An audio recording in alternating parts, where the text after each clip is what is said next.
Hello friends, welcome to Angel academy digital class. હું આપણો દોસ્ત સમ્રાટ સામત ગઢવી. ચર્ચા ચાલુ રાખીશું. સફળ થવાનું કરવાના જ છે. બસ જોડાયેલા રહેજો. પરીક્ષા તમારી 14/6 લગભગ ફાઇનલ જ છે, એટલે ખોટી ચિંતા ન કરતા. કોલ લેટર 6 તારીખની આસપાસથી તમને મળવાના શરૂ થઈ જશે. 14 તારીખે પરીક્ષા હોય ને, 8-10 દિવસ પહેલા મળે, એટલે 4 થી 6 તારીખની આસપાસ કોલ લેટર આવશે. એટલે ખોટું ટેન્શન ન લેવું. પરીક્ષાનું શું છે ને કે ખબર પડતી નથી. તને શું ફેર પડે ખબર પડીને? લે તું તારું કીધને વાંચે રાખવાનું શાંતિથી. જેટલા વધારે માર્ક્સ થાય એના માટે મહેનત કરવાની. હવે તમારી પાસે ગણીને બીજા કેટલા દિવસ રહ્યા છે?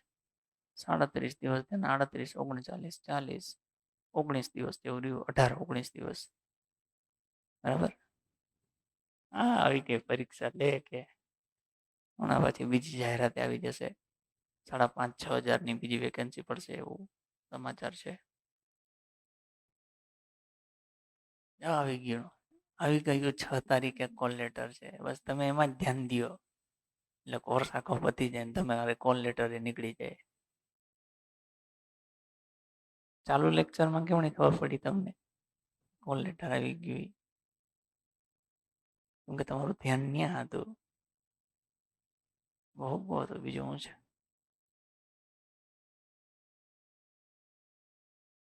ઓફિશિયલી આવી ગયું છે કોલ લેટર. 6 તારીખથી નીકળશે એવું. કેટલા માર્ક્સ લાવીએ તો મેરિટ એ 14 તારીખે સાંજે મળશું ત્યારે કહી દઈશ. 14 તારીખે સાંજે એ જ ચર્ચા કરવાની છે આપણે, કેટલા માર્ક્સ એમ. તમે માર્ક્સ વધારવામાં મતતા હશો ને અમે માર્ક્સ કાપવામાં મતતા હશો. તમારે એમ થાય ને એક વધી જાય ને અમારી ઈચ્છા એવી હોય કે જેટલું મેરિટ ઓછું જાય એટલું સારું છોકરાઓને. અમારી ઈચ્છા પ્રમાણે થતું હોય તો તમે બધાને પાસ કરી દીધા હોય. ચિઠ્ઠી ઉપાડવાની, પરીક્ષા કશું નહીં. ચિઠ્ઠી ઉપાડવામાં કોન્સ્ટેબલ આવે તો કોન્સ્ટેબલ, તલાટી આવે તલાટી, જાઓ નોકરી કરો બસ. પરીક્ષા એક જ લઈ લેવાની કોમન, એમાં જે પાસ થાય ને ચિઠ્ઠી ઉપાડીને જવા દો. જગ્યાઓ બહુ ખાલી પડી. સરકાર ખબર નહીં કેમ ભરતી નથી. કાલે હું એક DGVCLના અધિકારી સાથે બેઠો હતો તો એ એવું કહેતો હતા ખાલી એક જિલ્લામાં 400 લોકોનું રિક્રુટમેન્ટ બાકી છે. 400 લોકોની જરૂર છે જ નહીં. તમે તો કામ કઈ રીતના થાય? તો કે આમ નહીંતર જવાબદારીમાં એવું હોય, DGVCLમાં ક્લર્ક હોય ને એને ઘરે ઘરે બિલ બનાવવાના હોય. એ ગામમાં એક જગ્યાએ જઈને બધાને આપી દે. હાલે છે. 14 તારીખે એપ્લિકેશનમાં હશે કે યુટ્યુબમાં હશે? પછી એપ્લિકેશનમાં શું છે એ તો જાહેર જ છે ને ભાઈ. ગુજરાતીમાં ડર લાગે છે એવું પૂછાશે, તમને આવડે એવું પૂછાશે, અને એમ નક્કી કર્યું છે કે તમને આંટી લેવાશે. ન આવડે એવું હોઈ શકે. જોડણી પૂછે તમને થોડી આવડવાની છે ને એનો કંઈ નિયમ તો છે નહીં. તમને આવવું છે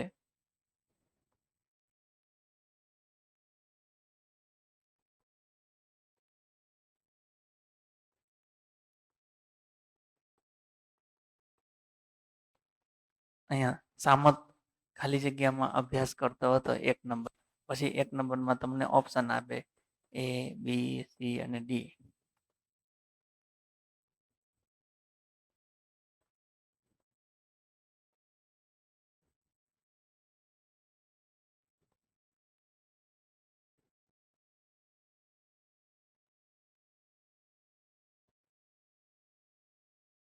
હવે જો આને કોઈ વ્યક્તિ એવું કહેતો હોય કે આ ગુજરાતીનો પ્રશ્ન છે તો એ તદ્દન ખોટી વસ્તુ છે. આને ગદ્યાર્થ ગ્રહણ બિલકુલ ન કહેવાય. કે આ જોડણીનો પ્રશ્ન કહેવાય કે અહીંયા યુનિવર્સિટી 4 લખ્યું છે એમાંથી કયું સાચું. તો ગુજરાતમાં લગભગ આવા 14 લાખ શબ્દો છે ગુજરાતી ભાષામાં. એ તૈયાર કરી નાખો એટલે એની બહાર પ્રશ્ન ના જાય.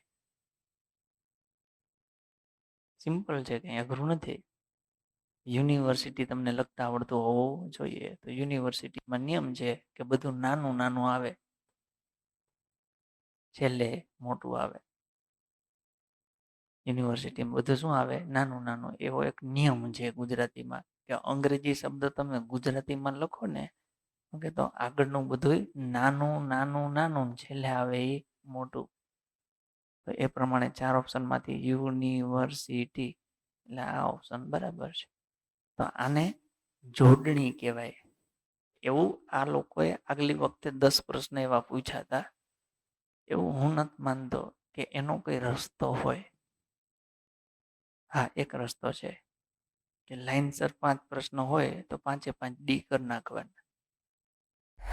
એકાદું 2 હાચા પડી જાય તો કામનું, બાકી નગર 5 એ 5 ઈ ઠપકા દેવાના. એ પ્રશ્ન નથી પૂછતા, એ તમને હળી કરે છે. બરાબર, જે આગલી વખતે કર્યું હતું ને એના માટે જે લડાઈ લડવાની હતી આપણે લડ્યા, પણ એમાં કઈ જવાબ આપણને મળ્યો નહીં. જે છોકરાઓને વાંધો હતો એ જ છોકરાઓએ ભારતીય જનતા પાર્ટીને ખૂબ પ્રેમ કર્યો છે, એટલે આપણે ત્યાંથી રજા લઈ લીધી છે. તમને તકલીફ નથી, મારે શું લેવા ઊભી કરવી? કરો, જેને જ્યાં રજૂઆત કરવી હોય ત્યાં. આપણું કામ નથી, આપણે ભણો અને ભણાવો. બરાબર, એટલે કદાચ ને એવું પૂછાઈ જાય તો ચિંતા કરવાનો કોઈ વિષય નથી, પ્રેમથી મૂકી દેવાનું. એ મતલબ વગરની વસ્તુ છે. તમને નીતિ લગતા ન આવડે, હાચુકલી નીતિ કોને કહેવાય ને, 4 ઓપ્શનમાંથી તમને પૂછે કે નીતિ કઈ સાચી,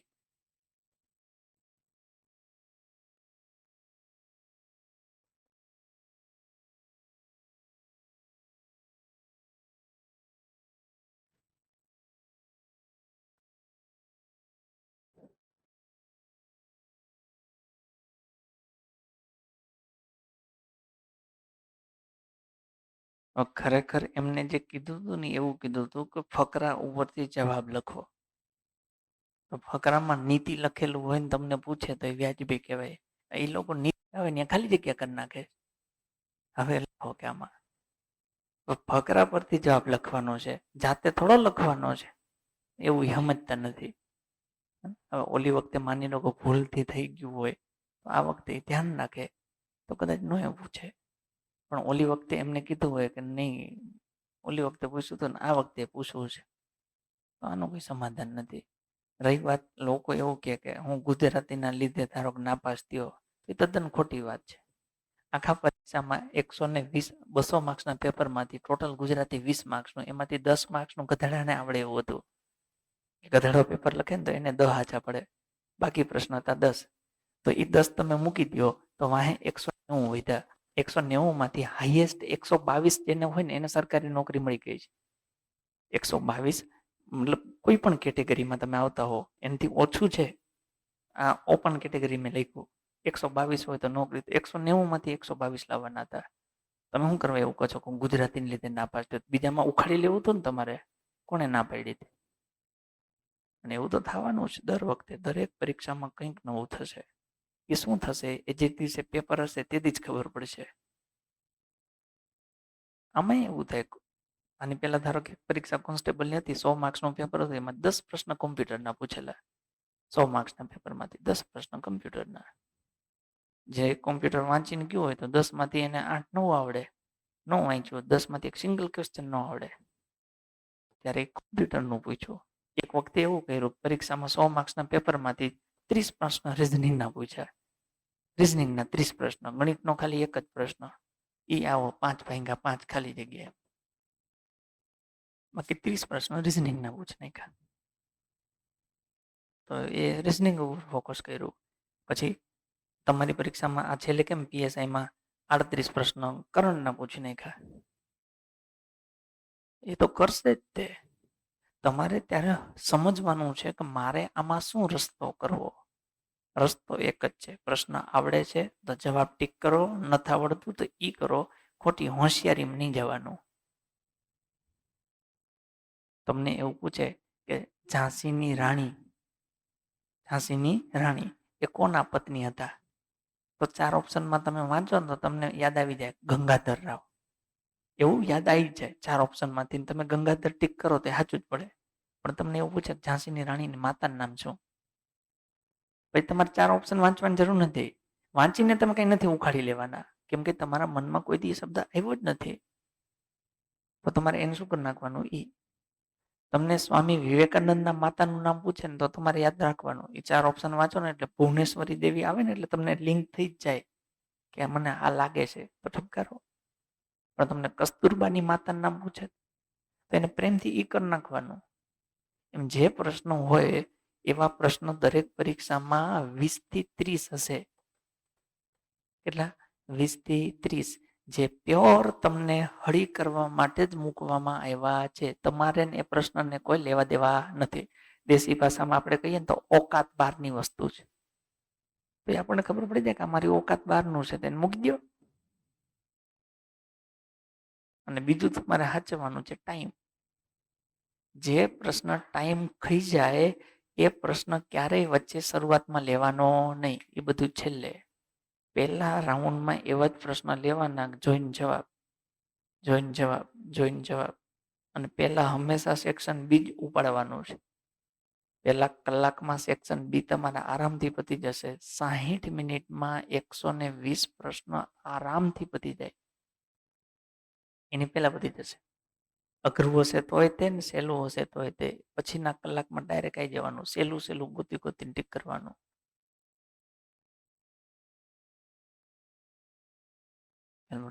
ખાલી આ વાંચવું લખવું એ જિંદગી નથી. ઇમ્પ્લિમેન્ટ કરવું એ આવડતું હોવું જોઈએ કે મારે આ બધું ભેગું કર્યું છે, હવે આને ક્યાં પાથરવું. ઘણી છોકરીઓ આ વખતે પીએસઆઈમાં એવું કરીને આવી 25 30 પ્રશ્ન રહી ગયા. હવે એવા હતા કે એમાંથી એને 25 માંથી 22 આવડતા હોય. નજર જ ન હોવી ગઈ, પતી ગયું, ફેલ. ના આવડે એવા તમે ચાલી મૂકી દો, એનો વાંધો નહીં. પણ આવડતો હોય એવો એક પ્રશ્ન ભૂલથી રહી જવો જોઈએ નહીં. એના માટે નજર પહોંચવી જરૂરી છે.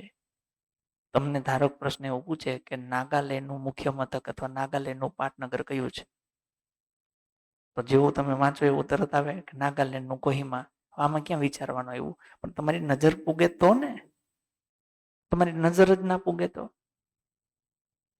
એટલે નજર દરેક પ્રશ્ન ઉપર પહોંચવી જોઈએ. અને જેવી નજર પડે એવું તરત ખબર પડી જાય કે આ પ્રશ્ન ઈઝી છે કે લાંબુ છે. સાદા વ્યાજનો પ્રશ્ન હોય કે 18,000 રૂપિયાનું 10% લેખે 6 મહિનાનું વ્યાજ, તો તમને એટલી ખબર પડી જાય કે આ પ્રશ્ન અહીંની પતાઈ દેવાય, ડાયરેક્ટ પતી જાય. પણ ધારો કે કોઠો આપે ને લખે 5 પ્રશ્નોનું, તો એને પ્રશ્નાર્થ કરી દેવાનું. એ નથી કરવું એવું નહીં, હમણાં નથી કરવું. કેમ કે સરવાળા બાદ બાકી સરેરાશને કરી લ્યો, તમારું મગજ ફરી જાય ને 15 મિનિટ કાઢી નાખો તમે. જવાબ 5 આવે ને સાચાઈ આવે, પણ 15 મિનિટમાં 5 પ્રશ્ન ન હોય.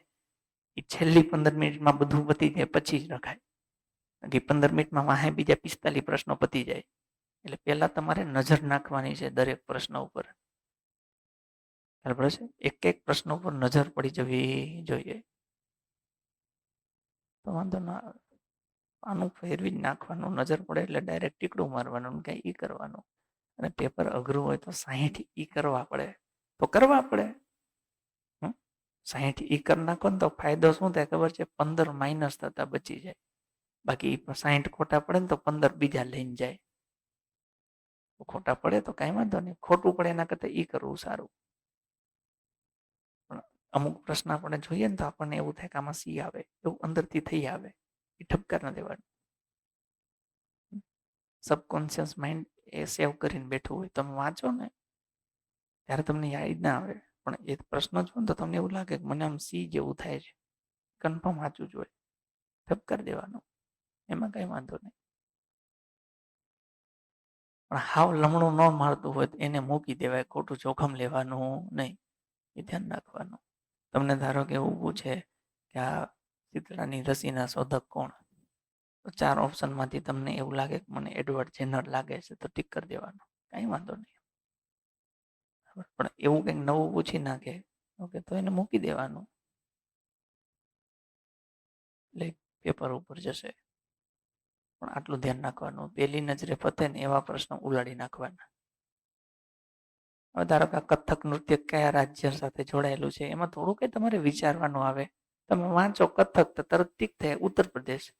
નજર તો પૂગવી જોઈએ ને. હવે છેલ્લા 20 પ્રશ્ન બાકી હોય ને તમારે પીપળું વાગી જાય ઓકે તો એ રહી જાય એમને એમ. એવા 20 માંથી તમને 18 આવડતા હોય, એ ન રહેવા જોઈએ. આવડે પેલા ઉઠાઈ દેવાના. અને જે એમ લાગે કે આમાં વિચારવા જેવું છે, વાર લાગે એવું છે, પ્રશ્ન કરી દો. ગુજરાતીને હળી ન કરતા પેલા રીઝનિંગ ને ગણિત પતાય ને ગુજરાતી પાસે રાખજો. લાગે છે ગુજરાતી સહેલું, ગુજરાતી પાઈ પીઠી નાખશે. એના કરતા રીઝનિંગ સહેલું પડશે, ગણિતે સહેલું પડશે. ગુજરાતી સહેલું હશે તો માર્ક્સ અપાવશે, એમાં કઈ વાંધો નથી, પણ છેલ્લે રાખો ઉપાધિ નહીં. અને એની ગુજરાતી એટલે જ રાખ્યું છે, ગમે એમ કરીને પાડી દેવાની વાત છે. 3 વિષય ભેગા રાખ્યા છે એનું કારણ એ છે રીઝનિંગ, ગણિત ને ગુજરાતી. જેને ગણિત અને રીઝનિંગ સારું આવડતું હોય ને એને લગભગ ગુજરાતી ન આવડતું હોય, અને જેને ગુજરાતી સારું આવડતું હોય એને ગણિત રીઝનિંગ ન આવડતું હોય, એટલે તેને ભેગા કર્યા છે. બંધારણ આ બાજુ રાખત તો હું વાંધો હતો, પણ તો ખબર છે છોકરું નાપાસ જ ન થાય. આને કરવા છે નાપાસ, 40% થવા ન જોઈએ, એકમાં તો કરશે જ તે. જેમ પીએસઆઈ ને પેપરમાં કેમ ગણિત રીઝનિંગ એવું પૂછ્યું 100 માંથી 80 આવે, ઓલામાં 50 ન આવે, ગેરંટી મારીને કહું છું. માર્ક્સ આવ્યા ચેક કરજો. ગણિત રીઝનિંગમાં લોકો 100 માંથી 85 લાયા છે, વહાં 75 તમને નહીં દેખાય. તો એ ગણતરીપૂર્વકનું છે, કે એવું નથી કે એમને કાઢી નાખ્યું છે, આયોજનપૂર્વક કર્યું હોય. અને એવું કરવું પડે ને, આપણી મોટી સ્પર્ધામાં તમારે કંઈક તો કરવું પડે. એટલે આપણે વધારે માર્ક્સ આવે ઓછા માર્ક્સ આવે એ આપણા માટે મહત્વ નથી. ઉદાહરણ તરીકે પહેલી પરીક્ષામાં માની લો કે કોઈ છોકરી છે એ એસટી સમાજની દીકરી છે. કયા સમાજની દીકરી છે? એસટી સમાજની. એની પાસે એક પેપર હતું 80 માર્ક્સનું, પાર્ટ બીજું હતું 120નું. 80 માંથી એ છોકરીને માની લો કે અહીંયા 40 ટીક કરી નાખ્યા. કેટલા ટીક કરી નાખ્યા? 40. ઓકે, અહીંયા 120 માંથી એને 60 ટીક કરી નાખ્યા. સાચા, એને આવડતા હતા એવા. તો 60 ને 40 એના માર્ક્સ કેટલા થઈ ગયા? 120. બાકી કેટલા પ્રશ્નો વધ્યા? 80. ટોટલ વધ્યા ને. માની લો કે અહીંયા એને 40 કર્યા ને 40 ખોટા ટીક કર્યા.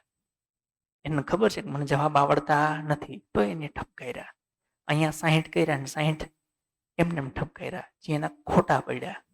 તો હવે એના ખોટા કેટલા પડ્યા? ઓકે, 100 ખોટા પડ્યા ને, તો આ 100 થાય ને અહીંયા. ના ખોટા કેટલા થયા? 100. જો એની આ 100 મૂકી દીધા હોત તો એના હાચુકલા માર્ક્સ કેટલા થયા હોત? 100. એને જોઈ તો જિલ્લો મળી ગયો હોત, નોકરી તો મળી જ ગઈ હોત, જોઈ તો જિલ્લો મળી ગયો હોત. હવે આ જો 100 ખોટા પડે તો એના 4 લેખે 25 માઇનસ થાય. કેટલા? 25. એટલે એના હવે માર્ક્સ કેટલા થઈ ગયા? 75. આ છોકરી નાપાસ થઈ ગઈ. છોકરીની જગ્યાએ તમે છોકરાને ગણી લ્યો, તો એ નાપાસ એની આવડતના લીધે નથી થયો, હોશિયારીને લીધે થયો છે. હું લેવા 200 ટીક કરીશો, પણ આવડે છે એટલે ટીક કરો, નથી આવડતા તો ઈ કરો, માઇનસ થવા દો ને. આની 100 ઈ કરી નાખ્યા હોત તો હા સાચા પડત, 100 ખોટા પડત, તો માર્ક્સ તો 100 રહ્યા હોત. પણ આ ખોટા પડ્યા એના પછી લઈને ગયો, તો પછી ઈ માની લો કે મન ન માનતું હોય તો આ કેટલા સાચા પડ્યા છે એના આધારે નક્કી કરો. કે માની લો કે તમારા 100 સાચા પડ્યા, હવે તમને કોન્ફિડન્સ છે કે 100 માં તો આગુ પાછું નહીં થાય, એટલે હજી 100 માંથી 10 ઓછા થાય ત્યાં સુધી વાંધો નથી. 4 પ્રશ્ન ખોટા પડે તો 1 માર્ક્સ જાય, તો 10 ચોક 40. આમાંથી જોખમ લેવું છે 100 માંથી, તો કેટલામાં લેવાય? 40માં. માની લો 40 ખોટા પડે તો 10 માઇનસ થાય, તો એ તમારા 90 તો રે. કોનું જોખમ ન લેવાય? જોખમ આપણી સેફટી પછી રખાય, કે મેન મારી સેફટી પહેલા આવી જવી જોઈએ. તમે ધારો કે પેલું 80 માર્ક્સનું છે, એ 80 માર્ક્સમાંથી તમે રમરમાટ 40 ટીક કરી નાખ્યા. 80 માંથી 40 પ્રશ્ન તમને આવડતા હતા, હવે બાકી કેટલા રહ્યા? 40. તો તમારે પાસ થવા મિનિમમ કેટલા લાવવાના છે? 32. જો તમે પાછળના 40 ટીક કરો ને 40 ખોટા પડે, તમારા 10 માઇનસ થાય, 40 માંથી 10 થાય 30, તમે નાપાસ. તો તમારે જોખમ કેટલું લેવું? તો કે 40 તમે ટીક કર્યા છે, તમે 35 ગણીને ચાલો કે મારે 35 તો મિનિમમ લાવવાના છે. તો 35 થી 40 તમારી પાસે કેટલા વધ્યા? 5. તો 5 ચોક 20. તો તમે આ 40 માંથી જોખમ લેવું હોય ને તો 20 માં લ્યો, બાકીના 20 તો મૂકી જ દેવાના છે. એને કોઈ હળી કરવાની નથી. જેથી કરીને 20 ખોટા પડે તો માઇનસ કેટલા થાય? 5. તો તમારા 35 તો થાય. તમે 40% ક્રાઇટેરિયા ક્રોસ કરી ગયા. એટલે જોખમ ગણતરી પ્રમાણે હોવું જોઈએ. અને ઈશ્વરની કૃપાથી 80માંથી સીધા તમારા માની લો 60 સાચા પડ્યા. તમે વાંચતા ગયા, ટીક કરતા ગયા, ગણતા ગયા, બધું ઈઝી જ હતું. તો કાંઈ વાંધો નહીં, 60 થઈ ગયા. હવે બાકી કેટલા વધ્યા? 20. માની લો કે 20 તમે ટીક કરો ને ખોટા પડે તો તમારા માઇનસ કેટલા થાય? 5. તો જોખમ લ્યો, કઈ વાંધો નહીં. અને તમને એવું મન માનતું હોય કે આ 20માંથી 10માં તો કઈ ખબર પડે એવી નથી, તો 10 ને ઈ કરી નાખો, બાકીના 10માં જોખમ લઈ લ્યો. ક્યાં જોખમ લેવું? તો કે 4 વિકલ્પમાંથી તમને એવું લાગતું હોય કે A અને C આ તો નો જ આવે, B અને D માંથી ખબર પડતી નથી, એમાં લ્યો જોખમ. જ્યાં ડબલ ડાઉટ હોય એમાં જોખમ લઈ લો. હું તો કહું 3માંથી ખબર ન પડતી હોય, એક ખબર પડી ગઈ, ગમે એમ થાય, એ તો ન આવે, BCD માંથી ગમે એક આવે, લ્યો જોખમ. બરાબર છે. પણ 4માંથી કાંઈ ખબર ન પડતી હોય તો જોખમ લેવાય નહીં, એને પ્રેમથી ઈ કરી દેવાય. એટલે ધ્યાન રાખજો. મોટા ભાગના છોકરા નાપાસ થયા છે ને માઇનસના લીધે જ થયા છે. કે માર્ક્સ તો થઈ જતા હતા પણ માઇનસ થયા ને એના લીધે રહી ગયા. અને માઇનસ ક્યારે થાય? વધારે ખોટા પડે ત્યારે. એ પ્રશ્ન જોઈને આપણને ખબર પડી જ જાય કે આ પ્રશ્ન મને આવડતો નથી. માની લો કે હું તમને એવું પૂછું કે ભૂતાનના વડાપ્રધાન કોણ છે? તમને ખબર જ છે આનો જવાબ તમને આવડતો નથી, તોય તમે કહો મને સી લાગે છે. પણ મેલે એક તને શું કરવા સી લાગે એવું ખબર પડે છે? તો આવા પ્રશ્ન શું કરી દેવાનું? ઈ. જાતે જાતે લગાડવાનું નહીં. મને એવું લાગે છે, તને શું લેવા લાગે ભાઈ? બસ આવું, આવા પ્રશ્નોને ઈ કરી દેવાનું. તો તમારા ખોટા નહીં પડે. ખોટી આશા, લાલચ નહીં રાખવાની, કદાચ ને સાચું પડી જાય તો. એમ થોડું સાચું પડે યાર. બરાબર, થોડુંક એ ધ્યાન રાખવાનું. માની લો તમને હમણાં IPL રમાઈ ગઈ, હવે ધારો એવું છે કે IPLમાં 73મી મેચ કઈ ટીમની વચ્ચે રમાણી. હવે એ આપણને થોડું ખબર હોય 73 નંબરની, તો એમાં શું કરી દેવાનું? ઈ કરી નાખવાનું. પછી એમાં ગપ્પુ નહીં મારવાનું કે મને એવું લાગે છે, એવું ન હોવું જોઈએ. હા, તમને ખ્યાલ હોય કે IPLની પહેલી મેચ કઈ બે ટીમ વચ્ચે રમાણી હતી, એવું તમને ખબર હોય તો તમે જવાબ ટીક કરો એ વ્યાજબી છે. ખબર ના હોય તો ઈ કરી દો. આવા 40 પ્રશ્ન 60 પ્રશ્નમાં ઈ કરવાનું થાય તો ગભરાવાનું નથી. ઉપરથી સેફ ફિલિંગ છે. તમે 200માંથી 60 પ્રશ્ન ઈ કરો, બાકીના સાચા કરો તો 140 માર્ક્સ થયા તમારા. ખાલી ગોતીને સાચા કરો ને તોય તે 140 માર્ક્સ કઈ ઓછા થોડો કહેવાય. બરાબર. એટલે પેપરમાં આ વસ્તુ જોવાની, પ્રશ્ન નજરે નાખવાનું. આવડે છે તો તરત પતાવી દેવાનું, નથી આવડતું તો એ સમય માગી લેતો પ્રશ્નાર્થ. એક વખત નજર 200 પ્રશ્નો ઉપર પડી જવી જોઈએ. 200 પ્રશ્નો ઉપર નજર પડી જાય, ઓકે, એટલે તમે પાસ. રહી ન જવું જોઈએ. ને એના માટે કાંટાવાળી સાદી ઘડિયાળ રાખવાની, ટેબલ ઉપર પડી હોય એટલે આપણી નજર પડે, કલાક થઈ ગયું, મારું બી પતી જવું જોઈએ. બીના 20 પ્રશ્ન બાકી છે તો એ પ્રમાણે તમને આગળ ખેંચતા ફાવે. પછી કલાક થાય એટલે તમને ખબર પડી જવી જોઈએ કે મારું રીઝનિંગ પૂરું થઈ ગયેલું હોવું જોઈએ. આવું તમને અંદરથી દેખાય ઘડિયાળ હામી પડી હોય તો. બાકી નકરની આ બેલ વાગે સંભળાય જ નહીં, તમને ખબર જ નહીં પડે કઈ કલાક પતી ગયો. જિંદગીની 3 કલાક સૌથી ફાસ્ટેસ્ટ હશે. 2 સમય એવા છે જે પતી જાય ને એ ખબર જ નથી પડતી. એક લગ્નની ચોળીમાં બેઠા હો ત્યારનો સમય, અને એક પરીક્ષામાં બેઠા હો ત્યારનો સમય. તમને ખબર જ ન પડે કે ઓહો 3 વાગી ગયા, આ વાગી ગયા ને હવે નીકળો અહીંથી એટલે પારું પૂરું થાય. લગ્નમાં એવું જ હોય, ખબર જ ન પડે કે 11 વાગ્યાનું મુહૂર્ત હતું ને 3 વાગી ગયા. હાલો જાઓ. અહીંયા એવું થાય છે. પરીક્ષામાં બેઠા હો 3 કલાક જિંદગીના સૌથી ફાસ્ટેસ્ટ હશે. આટલી વારમાં 3 કલાક થઈ જાય. નહીં તમને તરસ લાગે, નહીં તમારે વોશરૂમ જવાની જરૂર પડે, કશી ખબર જ નહીં પડે. ડાયરેક્ટ છૂમ દઈને 3 કલાક પૂરા. જો હાચવી ગયા તો લાઈફ સેટ, ન હાચવી ગયા તો ફરી મોકો મળશે. એક વસ્તુ યાદ રાખવાની, તમે જે પરીક્ષા આપો છો ને એ જિંદગીનો એક ભાગ છે, જિંદગી નથી. એટલે કદાચ તમે પાસ થઈ જાઓ તો તમે જિંદગી જીતી ગયા એવું નથી, અને નાપાસ થાઓ તો જિંદગી હારી ગયા એવું નથી. એ એક જિંદગીનો ભાગ છે. નોકરી હશે તો તમે ખુશ રહેશો એની કોઈ ખાતરી નથી. નોકરી નહીં હોય અને જીવતા આવડતું હશે તો તમે ખુશ રહેશો. મારી પાસે સરકારી નોકરી નથી, મને જીવતા આવડે છે, હું ખુશ છું. તો કે તમારા જેવું હોય એને તો હું ઉપાધિ હોય.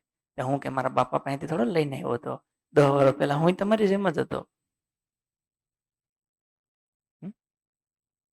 મહેનત કરો, ઈશ્વર તમને મોકો આપશે. મને આપ્યો છે મહેનત કરવાનો. બધાને મહેનત કરવાની છૂટ છે, દાનત હોવી જોઈએ. એટલે અત્યારે તો વાંચો, 17-18 દિવસ જેટલું વંચાય એટલું, જેટલું ખેંચાય એટલું ખેંચો. દેખાદેખી નહીં, એમ કોકને દેખાડવા નહીં, પોતાના અંતરાત્માને ખબર હોવી જોઈએ મને ક્યાં ડખો છે, હું હજી ક્યાં મહેનત કરું તો મારા 2 માર્ક્સ વધે.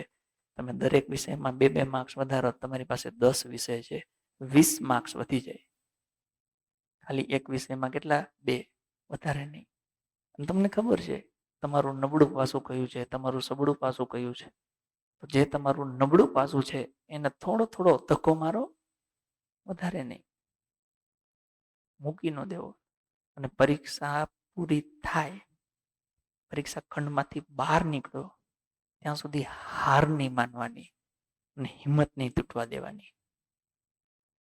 ઘણી વખતે કદાચ પેપર એક્સ્ટ્રીમ લેવલે અઘરું આવે, એક્સ્ટ્રીમ લેવલે, એમ રીતસર ત્યાં બેઠા બેઠા તમને વાઇબ્રેશન ચાલુ થઈ જાય, આમ ધ્રુજવા માંડે હાથ.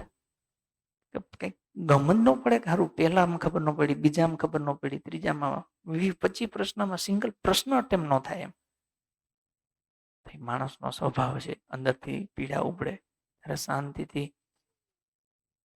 ઊંડો શ્વાસ લઈ લેવાનું, મનને એવું કહેવાનું કે પેપર ઓકાત બહારનું આવ્યું છે. આ પેપરમાં ગોતીને વીણી વીણીને પ્રશ્ન ટીક કરવાનું છે. બિલકુલ ઉતાવળ કરવાની થતી નથી. 120 માંથી 48 લાવવાના છે, એટલે શાંતિથી 50-55 થઈ જાય એટલે આપણને બહુ આમાં જોખમ લેવાની જરૂર નથી. આગળ ગણિતમાં કઈ હુજવા જ ન દે. 30 માંથી 25 પ્રશ્નમાં સિંગલ ખબર ન પડે કે શું કરવાનું. હું તમને દાવા સાથે કહું છું, ગુજરાતી સાવ સહેલું હશે, રીઝનિંગ સાવ સહેલું હશે, 32 નહીં 35 માર્ક્સ થઈ જશે. બસ એટલું કરીને મૂકી દો. ખોટું જોખમ નહીં લેવાનું. એક્સ્ટ્રીમ લેવલે અઘરું હોય ત્યારે માઇન્ડને એ રીતે સેટ કરવાનું. પેપર ખૂબ સહેલું હોય, તમે વાંચો ને ટીક, વાંચો ને ટીક, વાંચો ને ટીક, ઓકે, ત્યારે શાંતિ રાખવાની. શું ખબર છે? વાંચવામાં.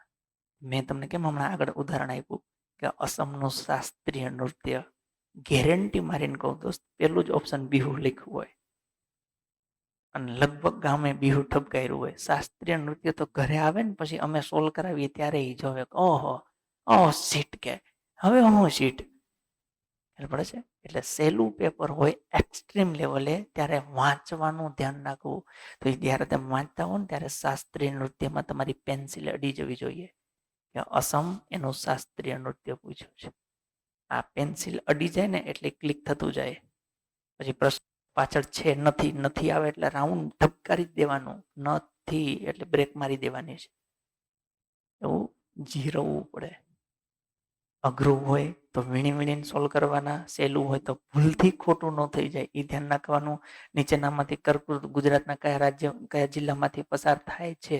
જો પેપર ખૂબ સહેલું હોય, તમે 20 પ્રશ્ન રમરમાં ટીક કર્યા હોય ને, પછી તમે છેલ્લે પૂગો જ નહીં.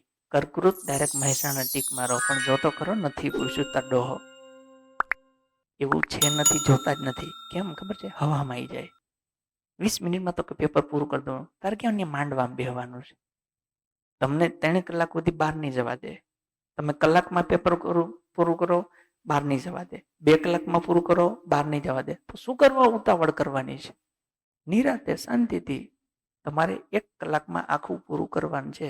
ભલે 40 મિનિટમાં થઈ જાય, આપણને કઈ વાંધો નથી, પણ હાવ 20 મિનિટમાં પૂરું કરીને શું કરવું છે? થઈ જાય. અમુક પ્રશ્ન સહેલા હોય તો 1 મિનિટમાં 10 પ્રશ્નો પતી જાય. એમાં કે વાર ન લાગે. મેં મારું પેપર જે તે સમયે 20 મિનિટમાં પૂરું કરેલું છે. પણ એવી ઉતાવળ કરવાની જરૂર નથી. 3 કલાકનો સમય છે તો શાંતિથી બેહીને ટીક કરો ને. હું કોન્સ્ટેબલનું પેપર જ્યારે આપતો હતો ને ત્યારે મને વાઇબ્રેશન ચાલુ થઈ ગયા હતા. શેના ખબર છે? મારો એક સિંગલ ક્વેશ્ચન ખોટો નહોતો પડતો. ત્યારે OMRની નીચે એક બીજી OMR આપતા. એટલે તમે ટીક કરો ને એની છાપ પડી જાય. મારી પાસે પડી છે. મારા 50 ક્વેશ્ચનમાંથી સિંગલ ક્વેશ્ચન ખોટો નહીં એમ. તો મને ધ્રુજારી ચડી જતી હતી કે કેમ આમ થાય છે એમ. જે પ્રશ્ન વાંચું ને જવાબ, પ્રશ્ન વાંચું ને જવાબ, પ્રશ્ન વાંચું ને જવાબ. તો એની બીક લાગવા માંડી કે હારું હું કંઈ ખોટું નથી કરતો ને એમ. એવું બી થાય. તો એ સાચવવાનું છે. એ 3 કલાક સાચવવાના છે. અઘરું હોય તોય, સહેલું હોય તોય, મધ્યમ હોય તે. અને એ પતી જાય પછી ખોટું લોડ લેવાનું નથી. પછી મેરિટ આવે ત્યારે નામ હોય તો ઓકે, ના હોય તો બીજું. માની લો તમારો ટાર્ગેટ નક્કી જ છે કે મારે સરકારી નોકરી જ કરવી છે જિંદગીમાં. તો આ પરીક્ષા પતે અને તમારે 2-4 દિવસ આનંદ કરવો હોય ભલે, બાકી ચોપડી ઝાલીને બેસી જ જવાનું. જ્યાં સુધી હાથમાં ઓર્ડર ના આવે ને ત્યાં સુધી ભણવાનું મૂકવાનું નહીં. બાકી તમને એવું થાય કે હવે આ પરીક્ષામાં પાસ છું, રિઝલ્ટ ના પાસ આવે ને તમને એમ થાય પાછું કરી લઈશ. એવું ના થાય. ફરીથી પાછું થતું જ નથી. એ દર વખતે તમારે એની એ જ થશે. જો તમારે ઓર્ડર જોતો હોય તો તમારે ચોપડી ઝાલીને બેસી જવું પડે. એવા સમયે જેથી કોઈ ન વાંચતું હોય તેથી તમારે વાંચવું પડે. બાકી નોકરી એમ સહેલી નથી. 11 લાખ છોકરામાંથી 11,000 લેવાના છે. એમ ના થઈ જાય. એટલે ચીરવવું તો પડે. 3 વર્ષથી 5 વર્ષનો સમય છે એ મિનિમમ આ માંગતા હોય છે. મારા અત્યારે 15 વર્ષના અનુભવના આધારે મને એટલી ખબર પડે કોઈ વ્યક્તિ તૈયારી ચાલુ કરે ને તો 3 થી લઈને 5 વર્ષ એને દેવા પડે. પછી 3 મહિના તૈયારી કરીને તમે લાગી જાઓ તો એ ઈશ્વરની અસીમ કૃપા છે તમારા ઉપર. બાકી નહીંતર સમય તો દેવો પડે. નો ભેગું થાય ભાઈ. એમ ગણિત તમે એક વખત દાખલો સોલ્વ કરીને શીખી જાઓ એવું હું નથી માનતો. આ બધા વિષય જે તમારો સિલેબસ છે ને શીખવા માટે કમસે કમ તમે શાંતિથી શીખો ને તો 12 મહિના તો મિનિમમ દેવા પડે. તો અહીં ભેગું થાય. 12 મહિનામાં તમને એમ થાય કે ના હવે મને કંઈક ખબર પડી ત્યારે પૂરું થાય. બાકી એમ ગણિત થોડા કે 45 ટોપિક તમે ડાયરેક્ટ એક વખત નજર નાખી લ્યો ને પતી જાય. હું નથી માનતો એવું અમુક છોકરા હોય 100 એકાદું. બાકી 99 એમ ના થાય કે એક વખત હું વાંચી લઉં તમને ડાયરેક્ટ ખબર પડી જાય. એવું ના થાય. એક વસ્તુ 2 વખત, 3 વખત, 5 વખત લખવી પડે, તૈયાર કરવી પડે તો અહીંયા માંડ ભેગું થાય. પણ વસ્તુ શું છે કે આપણે સમય સાથે હાલવું પડે. જે પ્રમાણે આપણી પાસે સમય હોય છે એ પ્રમાણે. એટલે માની લો કે આ આખી ભરતી પતી જાય ને તમને એવું થાય કે મારી ભૂલો થઈ છે, કોઈ રનિંગમાં પાસ ના થયા હોય તો જો એ વખતે ખૂબ દુઃખી હોય. અત્યારે જો એને કંઈ દુઃખ નહીં હોય. એને ખબર છે કે હું દોડમાં નાપાસ થયો છું, મારે કોન્સ્ટેબલ થવું છે, પાછું દોડવું તો પડશે. તો અત્યારે એને કોણ ના પાડે દોડવાની? નહીં દોડે. એવું નથી કે કામ કરે છે એટલે દોડી નથી શકતો. હાવ નવરી બજાર જ છે. નહીં દોડે. ક્યારે દોડશે? પાછી જાહેરાત આવશે ત્યારે. શું થશે? પાછો નાપાસ. એવું ના હોય. તમારો ટાર્ગેટ નક્કી જ છે તો તમારે ધારો કે હું મારી જ વાત કરું. 14 તારીખે તમારી બેન્ચ પતી જાય તો મને એવું થાય ને કે હું વેકેશન ને રજા, હું એવું નહીં કરું. મારે 15 તારીખથી નવી બેન્ચ પાછી હશે જ. મારું કર્તવ્ય છે. જો મારે આ કામ કરવાનું છે તો પછી મારે એ જ કરવું પડે. એમ તમારે નોકરી જોતી હોય તમારે તમારું ફિલ્ડ પકડી રાખવું પડે. બાકી જાહેરાત આવે ને અત્યારે જો ધારો કે તમે બેઠા છો તો બીજા બધા કેમ શાંતિથી બેઠા છે? કેમ કે આ બધું ભણી લીધું છે. અમુકે 3 વખત ભણી લીધું છે. કેમ કે આગલી વખતે જ્યારે પરીક્ષા પૂરી થઈ ત્યારે જ આવી ગયા હતા. એકવાર ભણ્યા, ભરતી આવી એટલે બીજી વાર ભણ્યા, ફિઝિકલ પૈતું પાછું 3જી વાર ભણ્યા. હવે ભણીને થાકી ગયા છે. અને આમે તમને એમ થાય કે અમારે ભેગું નથી થતું. એટલે માયાજાળ છે. હવે આ હું કહું તો એમ બધાને એવું થાય કે આને પોતાનો ધંધો કરવો છે. એટલે કે નથી ધંધો કરવો, એટલે તું મોજ કર, પછી આવજે પરીક્ષા આવે ત્યારે તો હું મફત ભણાવીશ, ત્યારે ધંધો નહીં થાય. એવું છે. પરિવારમાં કોઈ તૈયારી કરતું હોય તો એને કહેવાનું કે અત્યારે શાંતિથી સમય છે, વયા જાઓ. 12મું પતે ને એને તો આમ જ નાખી દેવાના. 3-4 વર્ષ મરો કે તૈયારી કરો જાઓ. 3 વર્ષ ખાલી એમને મર્યા રહે ને ગેરંટી સાથે કહું છું, કોલેજના પહેલા વર્ષમાં પતે ને એ આરામથી પરીક્ષા પાસ કરી લે. કેમ કે હજી એ 12માંથી પૂરું કરીને આવ્યા હોય ને એટલે 6-8 કલાક વાંચવા ટેવાયેલા હોય. એ તરત ને તરત આમાં ચોંટી જાય ને તો એની ટેવ બરકરાર રહે. 3 વર્ષ કોલેજ કરી લે ને પછી તો રેઢિયાર થઈ જાય. પછી એને તમે 6 કલાક બેહાડો, આ તમને અહીંયા બેહાડવા પડે કેવા કાઠા પડે છે. આ તો હું આટલું સ્ટ્રિક્ટલી કરું છું, તમે બેહો છો, બાકી તમે બેહો 10 કલાક વાંચો એવું તમને સાંભળે છે કોઈ દી? તમે કોઈ દી 10 કલાક વાંચ્યું હોય? કોકને કયો તો ન માને કે હું વાંચું છું, એવું તમે કોકને કયો ને તો એ માને નહીં કે તું 10 કલાક વાંચજો. તમારા ઘરને ન માને કે તમે આટલું વાંચો છો. તમને ભણવા પ્રત્યે લાગણી છે એટલે તમે વાંચો છો. એ લાગણી પ્રેમથી ન આવે. તમને પ્રેમથી એવું કહીએ ને કે વાંચો, ન આવે, ધબધબાટીથી જ આવે. લોકો એને એવું કહે છે કે સામતભાઈ ટણી કરે છે, તો કલાક કરીએ છીએ, તમારા આટલું કરીએ છીએ ને, અમારે ક્યાં લઈને જવું છે? કંઈ નોકરી લાગે ક્યાં તમે પગાર દાનમાં દેવા આવવાના છો? પેલો પગાર કે પ્રભુના ચરણે જોતો નથી, ઈશ્વરે ખૂબ દીધું છે, એમાં સંતોષ. ચલો તો એટલે રાખીએ છીએ. ચર્ચા ચાલુ રાખીશું. સફળ થવાનું કરવાના જ છે. બસ જોડાયેલા રહેજો. મજા આવે તો તમારા મિત્રો સાથે શેર કરજો. રેડી? મળીએ ચલો આગળ.